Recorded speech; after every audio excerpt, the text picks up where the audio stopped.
Have you ever stopped to truly listen to the inner landscape of your mind? For many of us, it's less like a peaceful sanctuary and more like a bustling, chaotic marketplace. Thoughts race, judgments fly, anxieties whisper, and desires clamor for attention. It can feel overwhelming, like being pulled in 1,000 different directions at once, disconnected from the calm center we instinctively know exists within us. What if I told you that this inner noise, this feeling of being fragmented or constantly reacting to the world outside, isn't the entirety of who you are? What if it's just one voice in a larger internal symphony? Ancient Buddhist psychology, particularly the Abhidharma teachings, offers a fascinating lens through which to understand this inner complexity. It speaks of 3 distinct aspects, or minds, that operate within each of us. The restless monkey mind, the powerful elephant mind, and the wise monk or adept mind. Understanding these 3 facets, how they interact, which one tends to dominate, and how we can consciously shift that balance, is not just an intellectual exercise. It's a foundational key to unlocking genuine peace, reclaiming your authentic power, and consciously shaping a reality aligned with your deepest potential. Today, we embark on a journey to meet these 3 minds, to understand their roles, and to discover how we can cultivate the inner harmony that leads to profound outer transformation. Stay with us as we move beyond the surface chatter and into the heart of your inner world. Let's first become acquainted with the most prominent and often the most troublesome resident of our inner world, the monkey mind. Imagine a restless monkey constantly chattering, swinging erratically from branch to branch, unable to sit still. This is a powerful metaphor for that aspect of our consciousness which Buddhist teachings describe as inherently unorganized, unstable, and often confused. This monkey mind is the perpetual commentator. It's the voice that endlessly labels, categorizes, and judges everything: ourselves, others, situations. It's the part that's constantly telling stories, critiquing, drawing conclusions, often based on incomplete information and fantasizing. It's incredibly dynamic, yes, but its energy is scattered and unfocused. Crucially, the texts identify this as a lower aspect of mind, not in a judgmental way, but because it's largely programmed from the outside. Think about it. Our upbringing, our culture, the media we consume, societal expectations, these all feed and shape the monkey mind. It learns to function by constantly seeking external information, validation, and cues. This is how we become tethered to what some call the matrix, the collective web of external influences and programmed beliefs.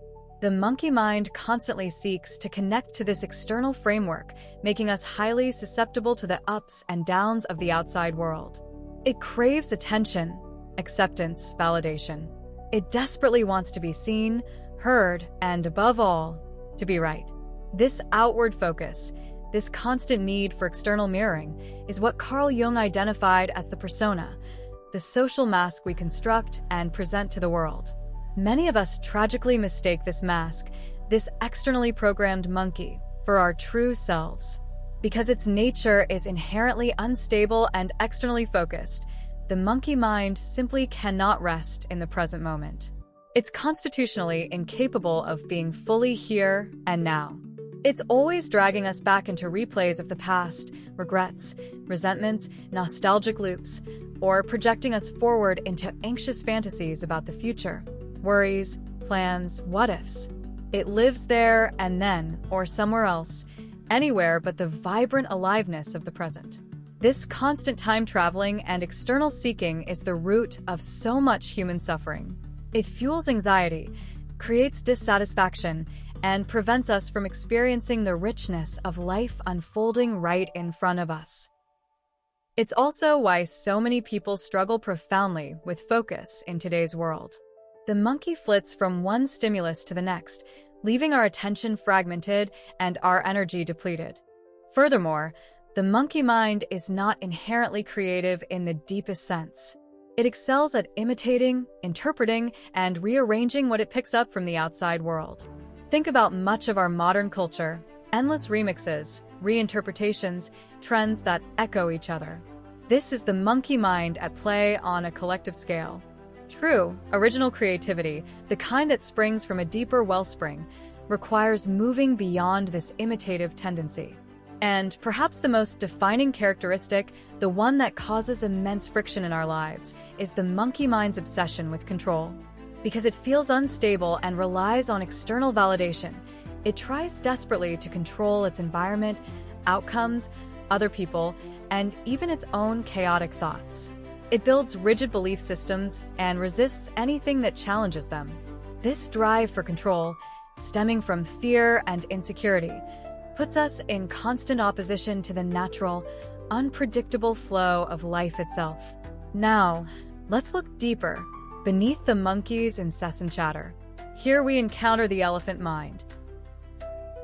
This represents the vast, powerful realm of our subconscious. Think of an elephant: immense strength, deep memory, incredible potential energy.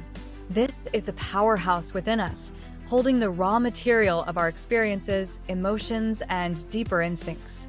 The ancient wisdom describes this elephant mind as exceedingly strong, but also, interestingly, as somewhat naive, perhaps better translated as needing direction, not inherently self-aware in its navigation. It possesses immense power to shape our reality, but it doesn't inherently know where to direct that power. It needs a rider, a guide. Now, here's the crucial point.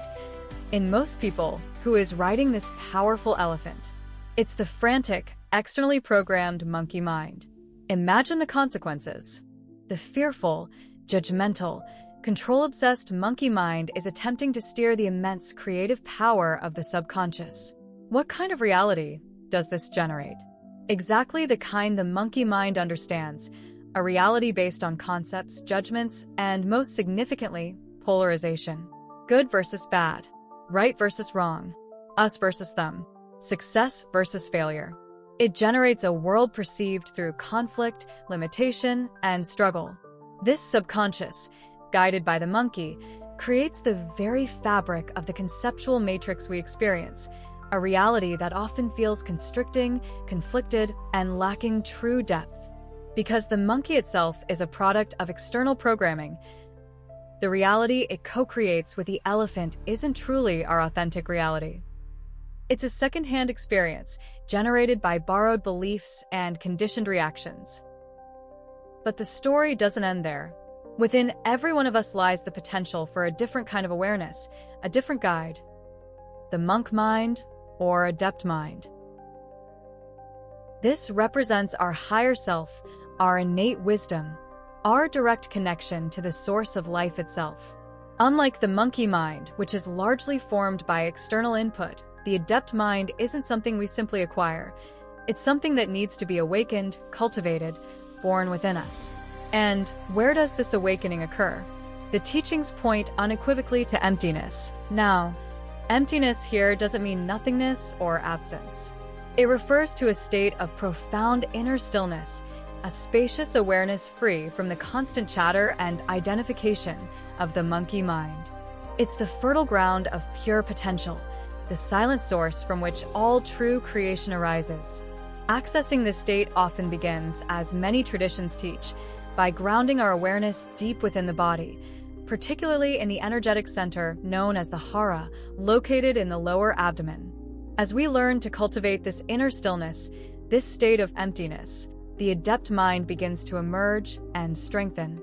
It's like a seed germinating in fertile soil. When the adept mind awakens, a fundamental shift occurs. We are no longer primarily operating based on the dictates of the external world, filtered through the reactive monkey mind. Instead, we begin to function from our internal connection to our authentic, original source. This is the connection to what some might call the divine, universal intelligence, or the original matrix, the underlying blueprint of harmony and potential. As the adept mind grows stronger, it naturally begins to infuse our entire being with balance and coherence. It doesn't need to fight or suppress the other aspects. Its quiet presence brings harmony. From this state, our true, innate intelligences begin to activate. Intuition, deep empathy, genuine creativity, clear insight. This isn't the imitation of the monkey mind. It's the emergence of our unique originality, authenticity, and effortless power. We start living from our core essence, rather than the borrowed clothes of the persona. But this awakening is a process. The adept mind needs to be nurtured, strengthened through practice, through returning again and again to that inner stillness, that connection to emptiness. So, how do we nurture this adept mind and loosen the grip of the controlling monkey? This brings us to another profound concept, beautifully articulated in Taoist wisdom: Wu Wei.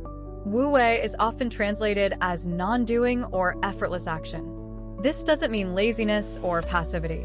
It means acting in alignment with the natural flow of life, without forcing, struggling, or imposing our rigid will based on the monkey mind's fears and desires.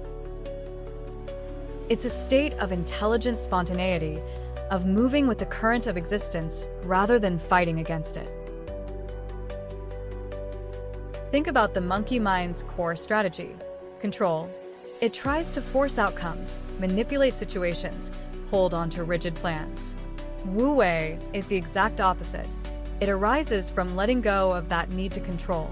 And what allows us to truly let go? Trust. Trust is the cornerstone of Wu Wei. Trust in what? Trust in life itself. Trust that there is a deeper intelligence, a benevolent unfolding, even when we can't see the whole picture. Trust in our own inner guidance, accessed through the quietude of the adept mind. Trust that we are supported, held within a larger web of existence. This inherent trust, the text suggests, is our natural essence. A young child often embodies this spontaneous trust before the layers of conditioning and fear set in. But our culture, our upbringing, often inadvertently teaches us mistrust. Be careful. Don't trust strangers. The world is dangerous. You need to control things to be safe.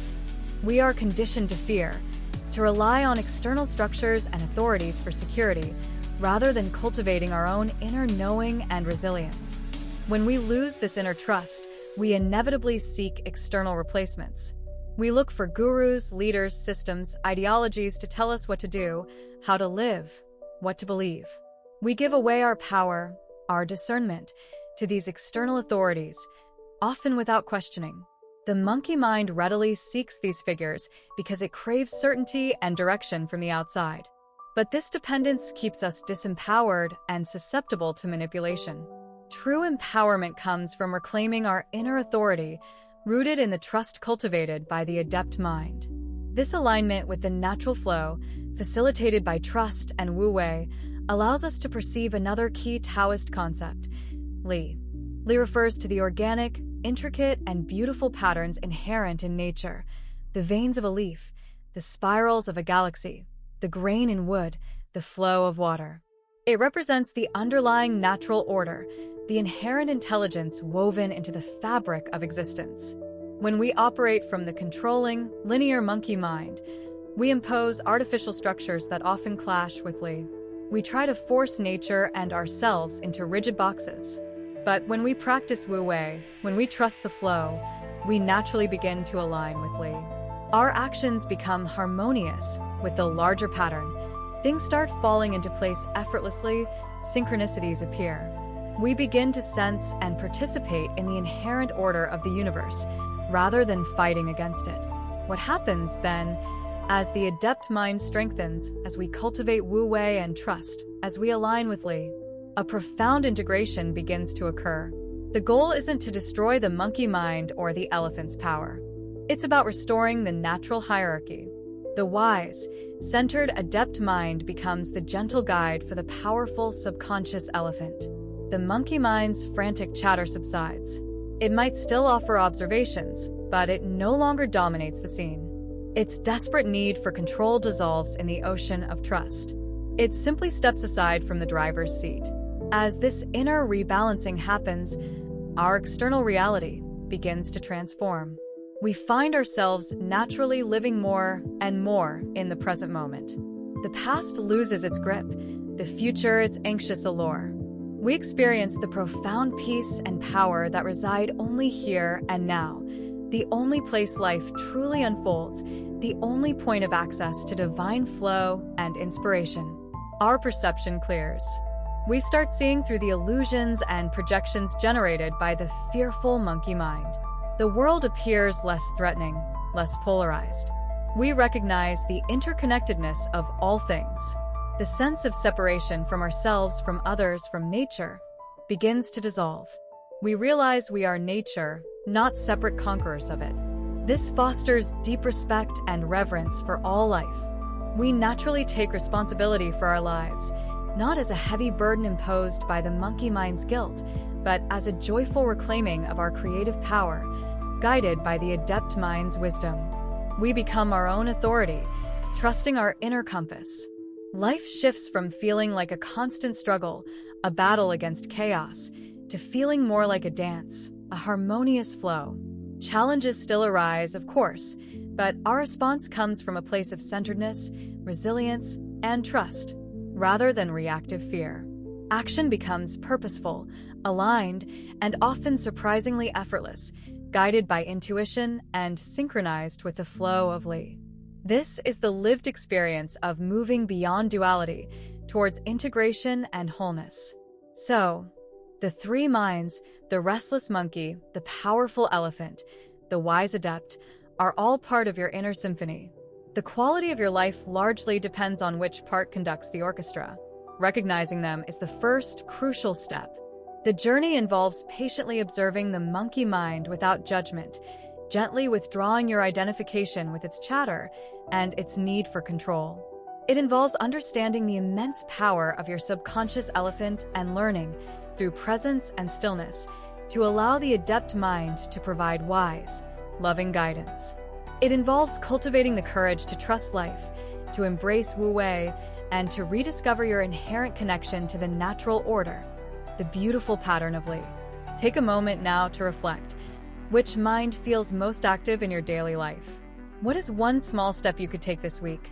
Perhaps a few moments of quiet breathing focusing on your Hara, or consciously noticing when the monkey mind starts its chatter, to cultivate more presence and inner peace. Thank you for sharing this time and space with us. May you continue to explore the rich landscape within, harmonize your inner symphony, and walk the path beyond duality towards ever-increasing peace and authentic power.